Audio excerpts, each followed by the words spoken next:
नमस्कार, मी सायली आणि आपण पाहत आहात पुणे लोक. आज आपल्यासोबत चर्चा करण्यासाठी अशी व्यक्ती आलेली आहे, जी फक्त कामाचा दिखावा करत नाही आणि नुसते फक्त बॅनर पुरती आणि सोशल मीडिया पुरती जागृत नसून खरंच ग्राउंड लेवलला काम करते. अशी व्यक्ती आज आपल्यासोबत गप्पा मारण्यासाठी आलेली आहेत. अमर गव्हाणे सर. नमस्ते नमस्कार. सर, तुमचं नमस्कार. स्वागत आहे. धन्यवाद. आजच आचारसंहिता लागू झाली.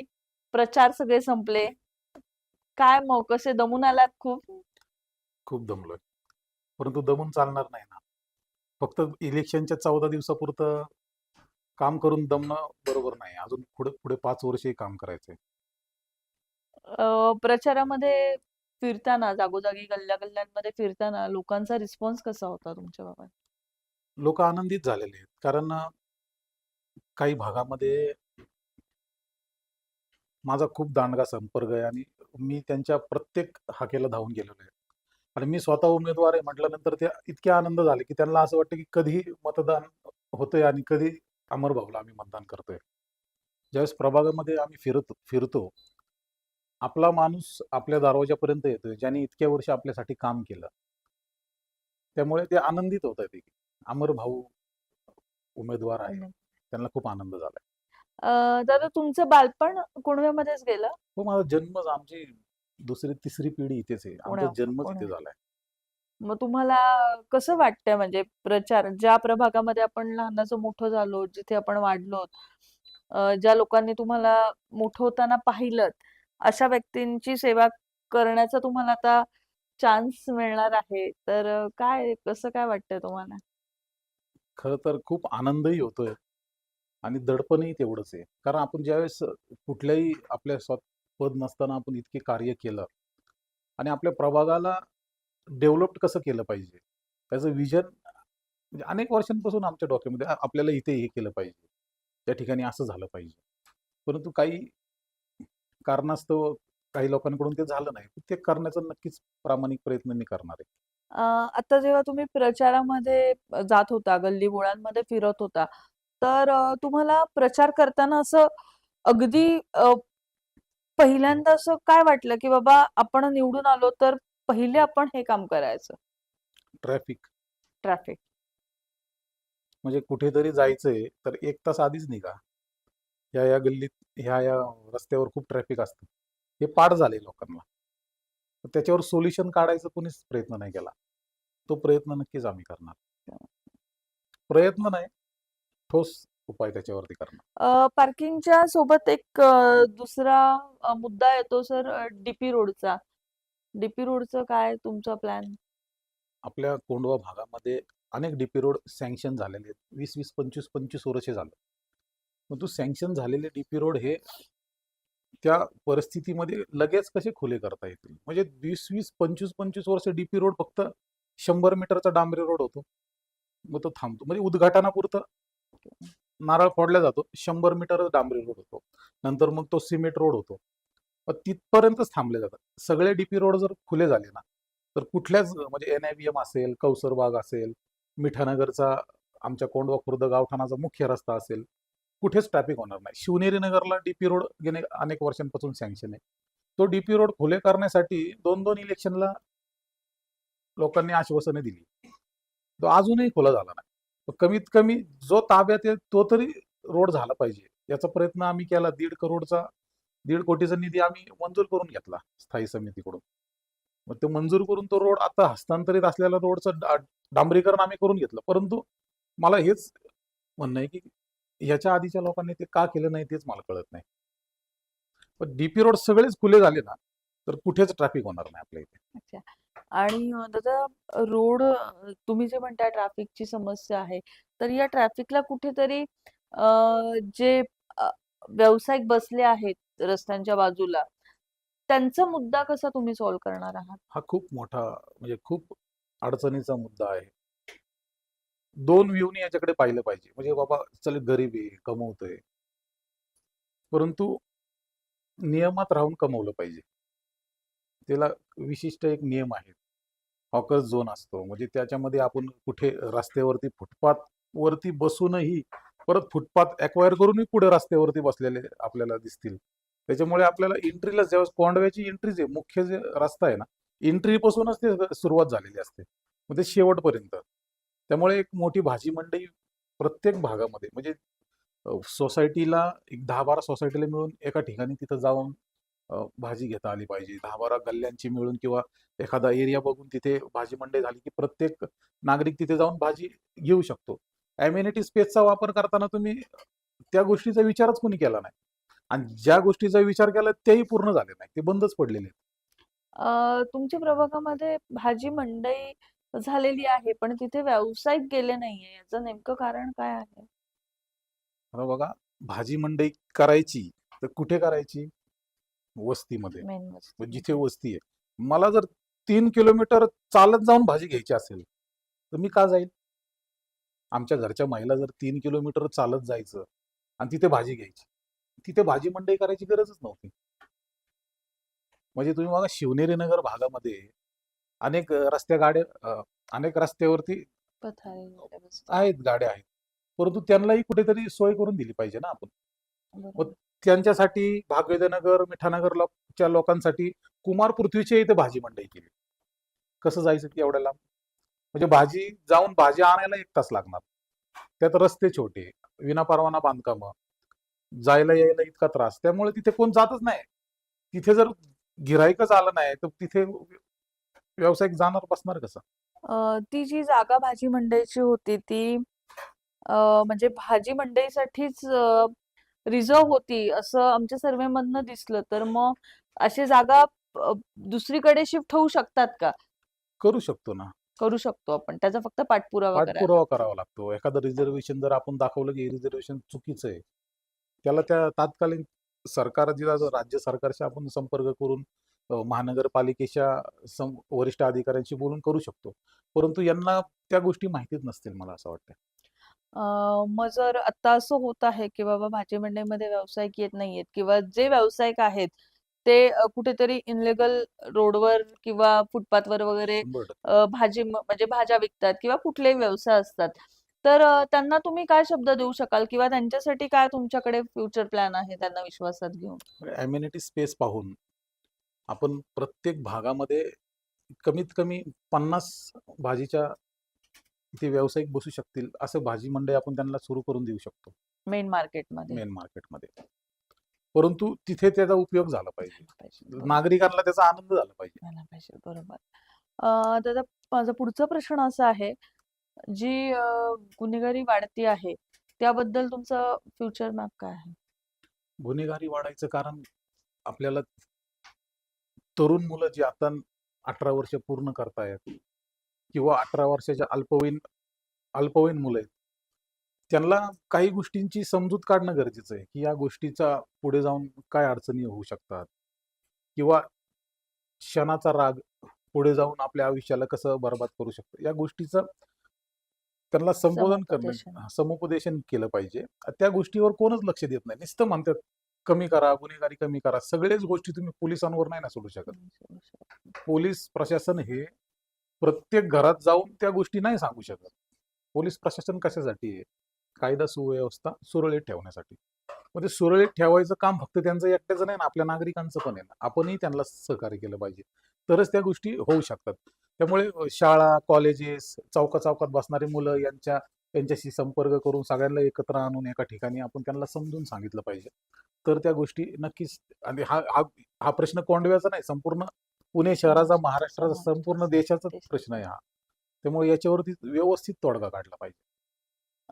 दादा आपल्या कुटुंबामध्ये युवक वर्ग जास्त आहे आणि युवक वर्गांसाठी तुमच्याकडे असं काय प्लॅनमध्ये आहे का, की जेणेकरून हे मुलं तिथे डायव्हर्ट होऊ शकतील?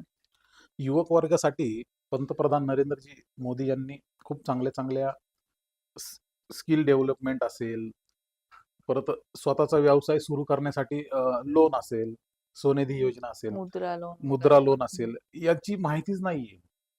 म्हणजे स्टार्टअपसाठी लोन मिळतं. प्रत्येकाने व्यवसायच केला पाहिजे. प्रत्येकाने जॉबच केला पाहिजे असं नाहीये. ज्याला जी इच्छा आहे ते करू त्या शकतो. क्षेत्रामध्ये त्याला आपण पुढे नेलं पाहिजे.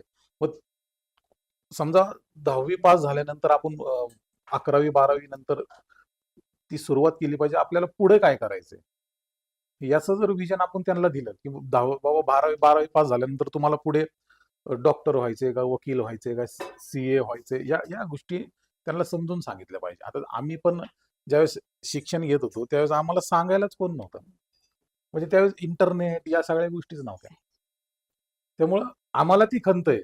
पण येणाऱ्या पिढीला ती खंत नसावी म्हणून त्यांच्यापर्यंत ते पोहोचलं पाहिजे. फक्त इंस्टाग्राम सगळ्यात वाईट असं आहे की इंस्टाग्रामवर रील्स पाहणे, फेसबुक या गोष्टीमध्ये तरुण वर्ग अडकलेला आहे. त्याच्यातून त्यांना बाहेर काढलं पाहिजे. तुमचा काय प्लॅन आहे याबाबत? आमचा हाच प्लॅन आहे की प्रत्येक तरुणाला रोजगार मेळावा घेऊन त्यांच्यामधले गुण पाहिले पाहिजे आणि त्या गुणानुसार त्यांना नोकरी किंवा व्यवसाय चालू करून दिला पाहिजे. आणि कुटुंबामध्ये स्त्री वर्ग सुद्धा जास्त प्रमाणात दिसत आहे आपल्याला. त्यांची सुरक्षितता आणि त्यांना रोजगार संधी याच्याबाबत काही तुमच्याकडे रोडमॅप कसा आहे तुमचा? महिला उद्योग सुरू केला पाहिजे. हं. घर बसल्या महिलांना काही महिलांची अशी अपेक्षा असते की आम्हाला घर बसल्या काम पाहिजे. काही महिलांची अपेक्षा अशी असते की आम्हाला कुठे नोकरी मिळाली पाहिजे. मग त्या गोष्टीवरती वर्कआउट केला पाहिजे. की आपण म्हणजे माझ्या आजोबांनी शिवाई महिला उद्योग सुरू केला होता 25-30 वर्षापूर्वी. आणि त्याचा आदर्श मला वाटतं सगळ्याच राजकीय नेत्यांनी घेतला पाहिजे. प्रत्येक महिलेच्या घरामध्ये तिला रोजगार उपलब्ध व्हावा म्हणून एक काम वाटून दिलं होतं. सगळ्या महिला एका ठिकाणी येत होत्या. म्हणजे छोटं-छोटं पॅकिंग करणे. म्हणजे त्यांना थोडा तरी हातभार लागत होता. तशा पद्धतीचं काम आपण काहीतरी केलं पाहिजे. आणि याच्यावरती आम्ही नक्कीच विचार करू. Great, great.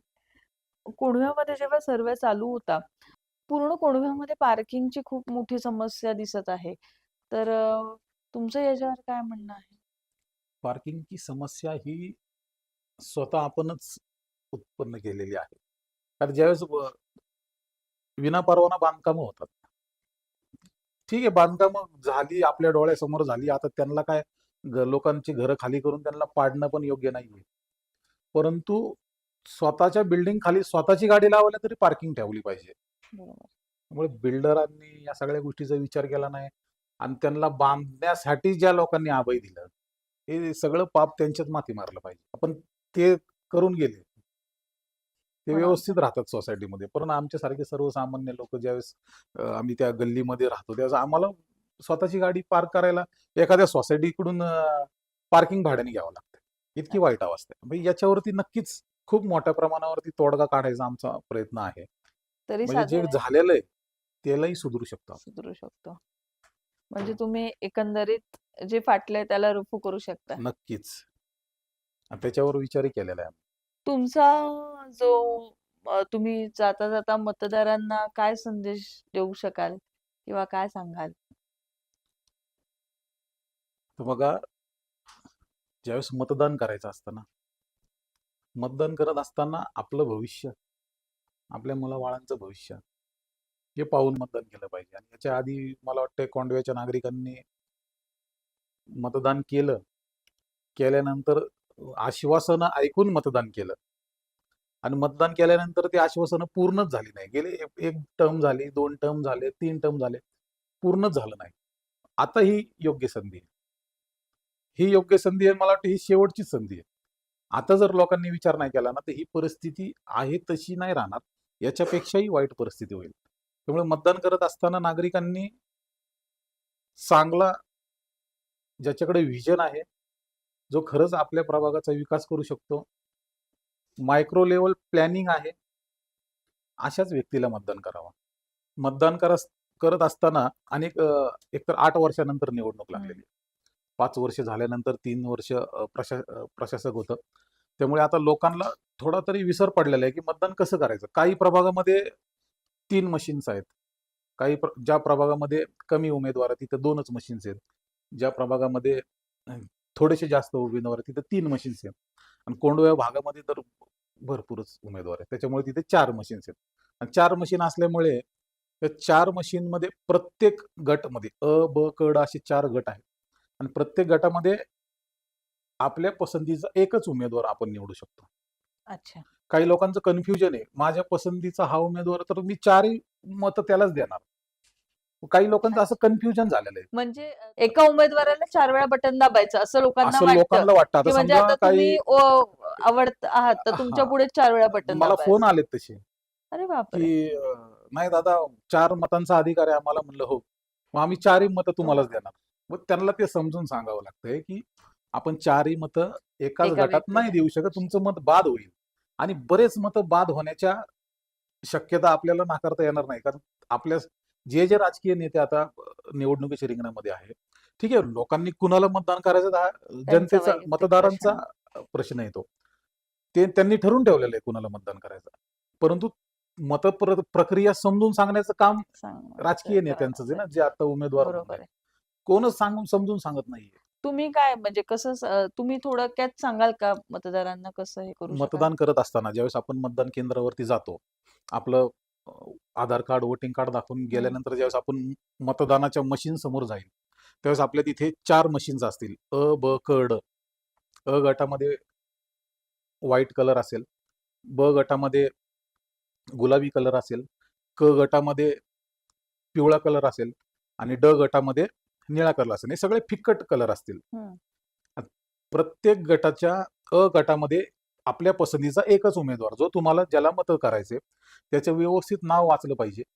नाव वाचल्यानंतर त्याच्या नावासमोर त्याचं चिन्ह आणि लगेच निळ्या कलरचं बटन. ते अच्छा. बटन दाबल्यानंतरच ते एक मत होईल. त्यानंतर ब गटामध्ये तुमच्या पसंतीचा उमेदवार निवडायचा.